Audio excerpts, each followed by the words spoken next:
What if I told you that the single most effective thing you could do today to prevent a fall, more effective than any balance gadget, any grip sock, any bathroom handrail, is not something you buy, not something you install, and not a new exercise routine?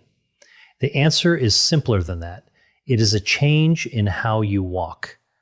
One small, specific adjustment to a movement you have been doing your entire life and almost certainly doing wrong for the last several years without knowing it.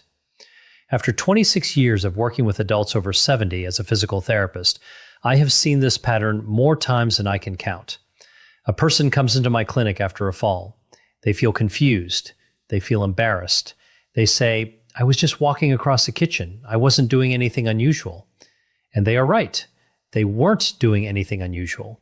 That is exactly the problem, because the way they walk every single day has quietly become dangerous, and nobody ever told them. Today, I am going to change that for you. I am going to show you what is most likely happening in your walk right now, why it is putting you at serious risk, and the one simple change that can begin protecting you immediately, starting with your very next step. No equipment, no gym, just one adjustment that could genuinely save your life. Before we dive in, if you haven't subscribed yet, I recommend you hit that button and turn on the bell so you never miss another health tip made just for you. If you enjoy this video, type 1 in the comments. If not, type 0 to let me know how I can make better content for you. The problem: shuffle gait. Let me describe something to you, and I want you to think honestly about whether this sounds familiar. Imagine someone walking down a hallway. Their steps are short, much shorter than they used to be. Their feet barely leave the ground with each step, sliding forward in a low, shuffling motion rather than lifting cleanly off the ground floor. Their upper body is leaning slightly forward, their gaze is tilted down toward the ground, and their arms are barely swinging at their sides. They are moving carefully, deliberately, because somewhere in the back of their mind, they are aware that the floor feels less trustworthy than it used to. This is called a shuffle gait, and it is one of the most walking patterns I see in adults over 70. It develops gradually, so gradually that most people do not notice it happening at all. What starts as a little caution after a close call becomes a habit. The steps get shorter, the feet stop lifting, the posture shifts forward, and what feels like careful, safe walking is actually one of the highest risk movement patterns your body can adopt. Here is why. When your feet shuffle close to the ground, any irregularity on that surface, a rug edge, a slight rise in the flooring, a crack in the sidewalk, becomes an instant trip hazard. There is simply not enough clearance between your foot and the floor for anything to go wrong without it going very wrong. And because your steps are short and your weight is already pitched forward, the moment your toe catches something, your body has no time and no room to recover. The fall happens before you even realize you are falling. Shuffle gait also signals something deeper. The muscles responsible for lifting your legs, your hip flexors, your glutes, your core, have weakened from underuse, and the neurological connection between your brain and your legs has slowed down. The good news is that both of these things are reversible, and it starts with one change. The one change: heel strike. The change I want you to make is this: from this moment forward, every step you take should begin with your heel. This is called a heel strike, and it is how human beings are biomechanically designed to walk. When you are young and your gait is natural and unguarded, your heel hits the ground first with each step. Your weight then rolls forward through the arch of your foot, across the ball, and pushes off through your toes to drive the next step. It is a smooth, continuous rolling motion, and it is one of the most efficient and stable movement patterns the human body produces. But here is what happens over time. As the muscles weaken and confidence in our balance quietly erodes, that heel strike disappears. The foot starts landing flat or even toe first in a pattern that is shorter, lower, and far less stable. We stop rolling through the foot, we stop pushing off, we start shuffling. And with every passing month of shuffling, the muscles that produce a proper heel strike get weaker and weaker because they are simply not being asked to work. So, what does correcting this actually look like? It is simpler than you might think. With each step, I want you to reach your heel slightly forward, just a few inches more than you normally would, and let it make contact with the ground. First, feel the weight shift forward through your foot. Let your toes push off behind you as you step. And most importantly, Bob, lift your foot. Do not slide it. Pick it up, reach it forward, land on the heel. When you do this correctly, several things happen simultaneously. Your step length naturally increases, which improves your stability and forward momentum. Your foot clears the ground properly, which eliminates the risk of catching on surface irregularities. Your posture automatically improves. The heel strike pulls your weight back and upright out of that forward-leaning shuffle position, and your hip flexors, glutes, and core are suddenly being asked to work again, which begins rebuilding the very strength that protects you from falls. One change, one adjustment, but it triggers a chain reaction throughout your entire body that begins working for you rather than against you with every single step. Now, let me show you 5 exercises that will make this new walking pattern feel natural, automatic, and strong. Exercise 1. Conscious heel strike walk. Why it matters. Before anything else, you need to practice the heel strike itself, slowly, deliberately, and with full awareness. Most people who have been shuffling for months or years have genuinely lost the motor pattern of a proper heel strike. The neural pathway that produces it has faded from disuse. This exercise rebuilds it by asking your brain and your legs to practice the movement correctly, repetition by repetition, until it starts to become automatic again. How to do it. Find a clear hallway or a long open space along a wall. Stand at one end with one hand lightly touching the wall for safety if needed. Begin walking, but this time think about nothing except your heel. With every single step, consciously reach your heel slightly forward and let it land first. Feel the contact. Feel your weight roll through the foot. Feel your toes push off. Take 10 steps forward this way, turn carefully using small marching steps, and walk back 10 steps. That is one set. Start walking forward extremely slowly, almost like you are moving in slow motion. With every step, deliberately place your heel first, roll through the foot, and push off through the toes. Each phase of the step should be clearly felt and slightly exaggerated. Take at least 10 very slow steps forward, then turn carefully and repeat coming back. Complete 2 full lengths of the hallway. What to focus on? The key here is control over speed. Your heel should touch the ground with intention, not collapse onto it. Your weight should shift gradually, not drop suddenly.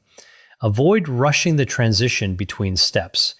If you feel yourself speeding up automatically, pause briefly and reset your posture before continuing. This exercise is not about distance or fitness. It is about re-educating your nervous system so that walking becomes a controlled sequence again rather than an automatic shuffle. Progress tip. Once this feels stable on a flat hallway, try doing the same slow motion walk while lightly turning your head left and right as you walk. This adds a balance challenge and trains your body to maintain stability even when attention is divided, which is much closer to real-life walking conditions. Exercise 5. Obstacle step over drill. Why it matters. One of the biggest dangers in shuffle gait is the inability to clear small obstacles. curb edges, uneven tiles, cables, or rugs. This exercise directly retrains foot clearance and coordination. How to do it. Place a low object on the floor, such as a rolled towel or a small cushion. Stand in front of it and practice stepping over it slowly, 1 foot at a time, making sure your heel leads the step and your foot fully clears the object before landing. Alternate legs for 10-15 repetitions. What to focus on? Lift your knee first, then extend the heel forward and place it down with control. Do not rush. The clearance is more important than speed. Progress tip. As confidence improves, slightly increase the height of the obstacle, but only within a safe and controlled range. Conclusion. If you combine these 5 exercises consistently, you are not just exercising, you are rebuilding the entire walking system. Strength, coordination, balance, and neural control. The goal is for heel strike walking to become automatic again, so you no longer have to think about it consciously. And that is the real shift, because once your walking becomes stable again, everything else, confidence, independence, and fall prevention, starts to follow naturally. Begin walking at the slowest pace you can physically manage. So slow that each step takes a full 3 to 4 seconds to complete. Lift your foot, pause briefly in the air, reach the heel forward, lower to the floor, feel the weight shift, push off with the toes, and begin the next step. Walk the full length of the hallway in this slow motion style. Turn carefully and return. That is 1 set. Complete 2 sets. What to focus on? This will feel strange. Slow motion walking is genuinely difficult because it removes all the shortcuts that habitual movement relies on. Every wobble you feel is your balance system being trained. Every correction your ankle makes is your nervous system rebuilding its responsiveness. Embrace the difficulty. It is the whole point. Progress tip. Try closing your eyes for 2 or 3 slow motion steps once you feel steady near the wall. This dramatically increases the proprioceptive challenge and accelerates the neurological adaptation you are building. Exercise 5. Obstacle step over. Why it matters. The controlled environment of a hallway is a starting point, but real life is full of obstacles. Rugs, door thresholds, pet toys, electrical cords, garden hoses. Every one of these is a potential trip hazard for someone with shuffle gait and low foot clearance. This exercise trains your brain and your legs to detect an obstacle, lift the foot high enough to clear it, and land safely on the other side, which is the exact sequence your body needs to execute in a fraction of a second when real life presents the same challenge. How to do it. Place a pool noodle, a rolled up towel, or a similarly soft, lightweight object on the floor of your hallway. It should be about 4 to 6 inches high. Stand a few feet back from the obstacle with a wall or chair within reach for support. Walk toward the obstacle at a normal, controlled pace. When you reach it, lift your right foot deliberately, high enough to clear the obstacle with room, to spare, and step over. Then lift your left foot and clear the obstacle completely. Continue walking a few steps beyond it, turn carefully, and return, stepping over the obstacle again. Complete 5 passes in each direction, 10 total stepovers. What to focus on? Do not rush as you approach the obstacle. Slow down slightly as you get close, pick your foot up early, well before you reach the object, and make a conscious, confident step. The goal is to train your brain to recognize an obstacle, respond in advance, and execute the clearance with control rather than panic. Progress tip. Once this feels easy, try varying the height of the obstacle. Slightly higher one week, a different texture the next. You can also practice stepping over it while carrying something light in one hand, which is a more accurate simulation of the way real-life trips tend to happen. Important safety warning. Before you begin practicing any of these exercises, I need you to take this seriously because your safety is everything.